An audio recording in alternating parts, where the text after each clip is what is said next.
I lost my job in 2011, and today I wanted to share a story about how I bounced back up and came out of it stronger than before. So, what's weird about that is that I lost my job when the economy was actually getting back up after the 2008 recession. And well, now I can talk about it candidly.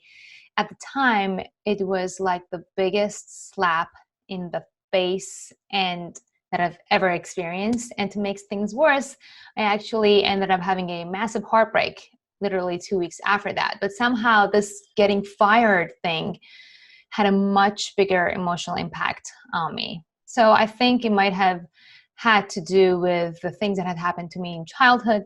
So that's why today I wanted to share with you a little bit about me, the lessons I've learned growing up about a loss of income, and the steps I took after I lost my job, so that if you're right now experiencing something similar, you can also use the same tactics and see the light at the end of the tunnel.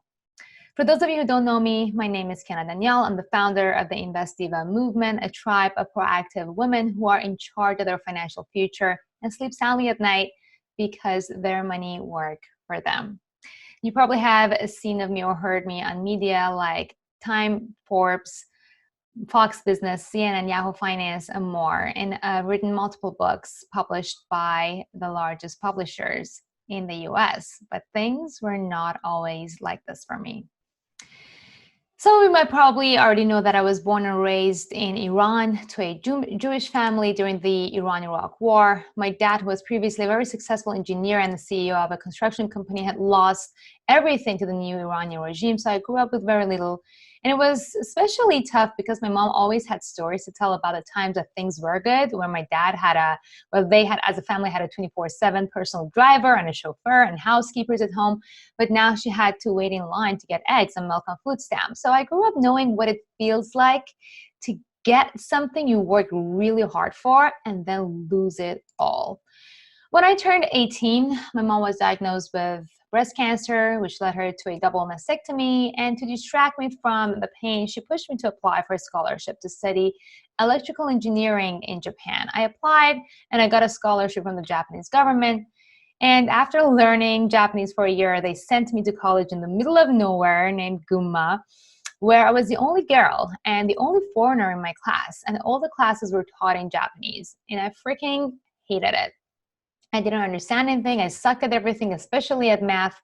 And I was a daughter of a once successful engineer, and everyone expected me to be good at math, but I simply wasn't. So on top of that, it was really intimidating to be the only girl in the class. So you might think that I was getting hit on by all my classmates, but that definitely was not the case. It was viewed as the outsider from a third world country with no money, who's feeding off their taxes that they pay to their government. So this was hard because I really wanted to succeed, and not only to make my parents proud, but I actually wanted to eventually help them financially and get them back to where they once were before the Iranian Revolution. And my older sister was really good at math, and whenever she made money, she would help my parents out.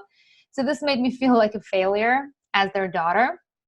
And once I finally graduated with my first degree, through the tears, I was actively looking for a way out of engineering. But in Japan, it's super tough to change majors. And I even got myself a segment on Japanese TV show. You've probably seen it. You can get a link to it over here. I can actually show a small clip for it over here. イラン出身のキアナ・ダニエルズさん。働く男の後ろ姿を見とけっていう感じです。見ないんです。だから私はまあ本当にお金のためでしょ。お金はすごく重要です。しかもちょうどイランの大統領選挙がやってるんですけれども、アメリカには今精子バンクを通じて生まれた子供が100万人以上もいます。大学の皆さん、学生に甘すぎます。学生の皆さん、もっと勉強しましょう。って安易に思わないよね。ただ安心して生活できるっていうぐらいなんです。相当な決心がいると思うから、むしろ成功者より学ぶべきなんですよ。多分お金ない、お金ない、お金ない。以上が私の提言でした。はい、ありがとうございました。So I was making a tiny amount doing the show which I was saving and putting in the bank. And then came the year 2008. What happened in 2008?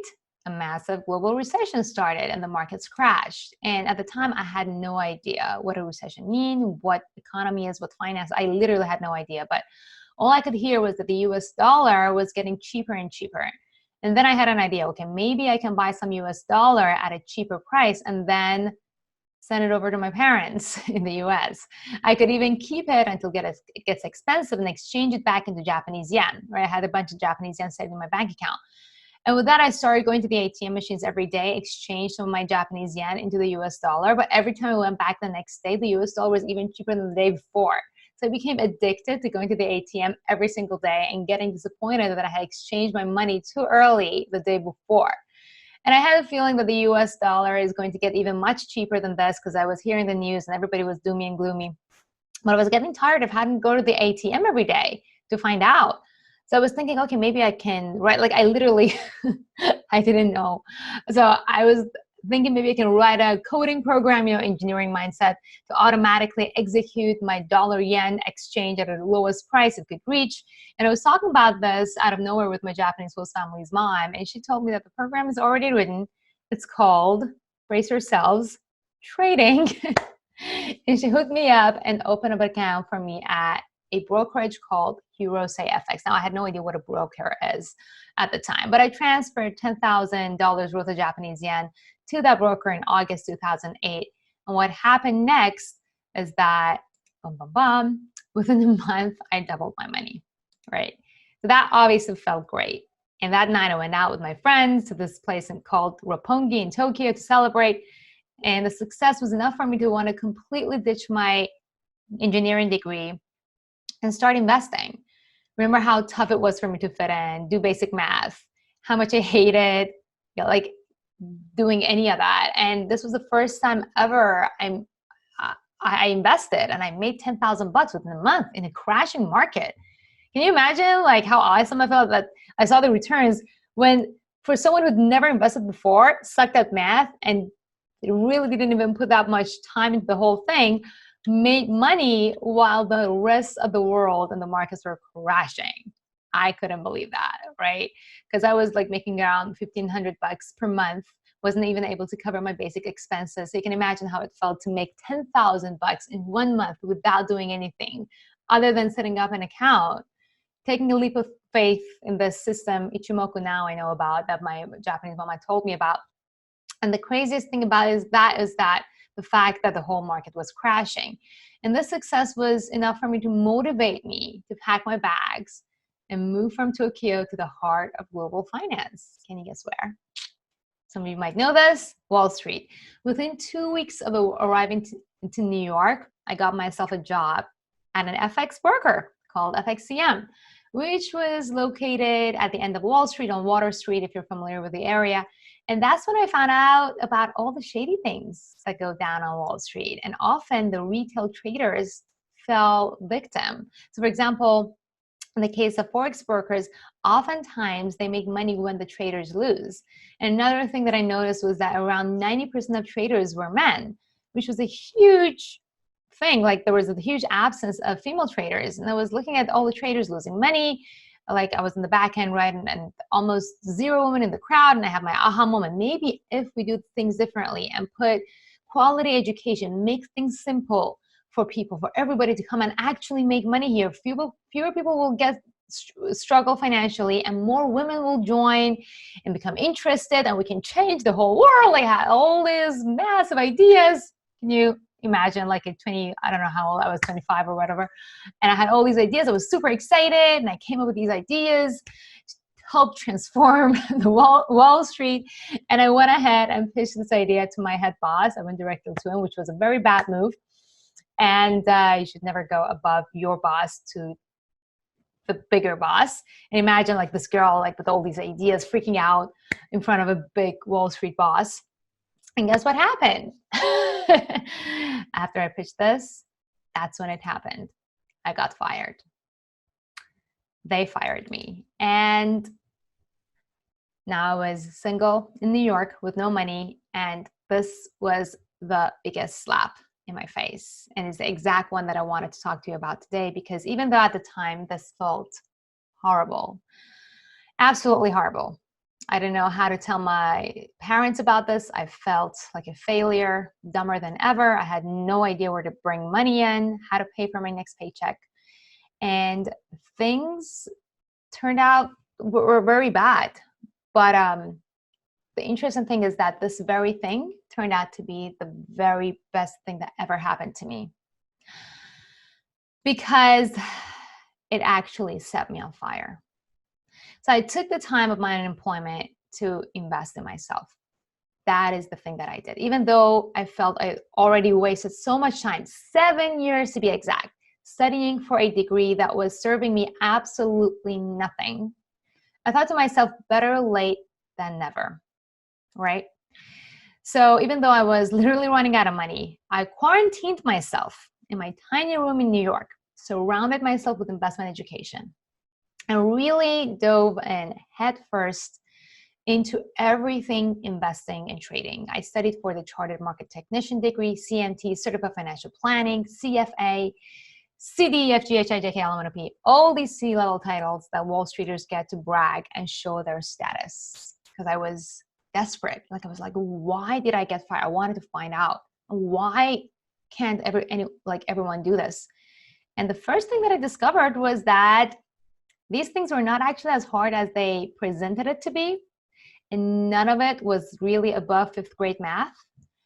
And they were making things sound so difficult so that they, the Wall Streeters, sound smart, scare people from investing their own money so that people hand their money to money managers so they can profit. And of course, brokers, they profit when people lose. So it was a win-win situation for Wall Street and a lose-lose situation for any retail trader and investor. And I was studying all these things. I found the secret sauce that made all this even easier. So I designed investment strategies that are the exact right ones that I use today. And you may already be familiar with them. And it's easy enough for people to just do it on their own and make their money work for them without having to pay money managers or be scared of brokers that are going to take the other side of their trades, right? And the funny thing is that this kind of brought everything together, because the secret sauce had a lot to do with my time in Japan and brought my whole journey together and inspired me to help others to do the same thing, something much bigger than just a job on Wall Street. I got so obsessed and so passionate about this that when I got 2 job offers after that from 2 large Japanese banks that at one point before that, when I got fired, it would have been a dream come true. I got 2 job offers from Mizuho and Mitsubishi UFJ, which is, you would argue, is perfect for me. I speak Japanese. I had experience now in finance, but I rejected them. And I decided that I'm going to commit myself to serve people who have been getting screwed over by the banks and financial institutions and the self-proclaimed gurus. And you guys, that is how the Invest Diva movement was born. You can see me here on NASDAQ on Times Square after I made a partnership with them.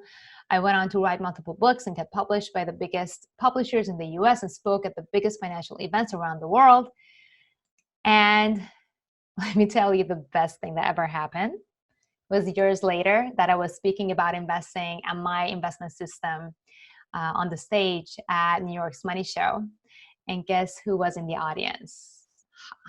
It was my boss, my old boss, who fired me. And that moment is truly one of the best feelings I ever experienced, because I found out that not only I wasn't hurt by the fact that he fired me anymore, but even more importantly, I realized that those hard times that I felt like a loser all led me to that moment. And in our lives, our failures are often the catalysts that take us to where we were meant to be, right? If it wasn't for those events, spending 7 years in Japan doing what I hated, feeling like I wasted my time, getting fired, the Invest Diva movement wouldn't have been what it is today. And that's exactly the message I wanted to share with you guys today, because I know that times may be rough for you right now, and I know that you may have 1,000 excuses. But I don't have money, but I'm in quarantine, but this, but that. And the truth of the matter is that only you are in charge of your own happiness. Only you. And I know that sometimes it doesn't feel that way, but it is true. And the best thing you can do is to invest in yourself and find your passion, pour your heart and soul into it and commit to it. And of course, find multiple revenue streams. So the next time something like this happens, the next time one source of income is gone, you have the ability to survive. And the thing is, I really want to be there for you to help you every step of the way. I've shared a ton of videos on my YouTube channel about methods to make money online using the things that you already know. I'm going to share the links down here in the description area. But another thing that I'd also want to encourage you to do is to start making your money work for you as well by investing. Because remember that the difference between the rich and the wealthy is that the rich work very hard for money, but the wealthy make their money work for them. You don't suddenly learn about how to handle money by making more of it. And that's the exact reason why that most lottery winners actually lose all of their money. Financial literacy isn't a side effect of wealth. Wealth is a side effect of financial literacy. This is mind-blowing, right? So for that reason, I'm also going to share a link to my Make Your Money Work For You masterclass here, and I encourage you to participate. It's absolutely free of charge. And as always, thank you so much for joining me here, and I'm looking forward to seeing you in the masterclass, and the best of luck to you and your financial future.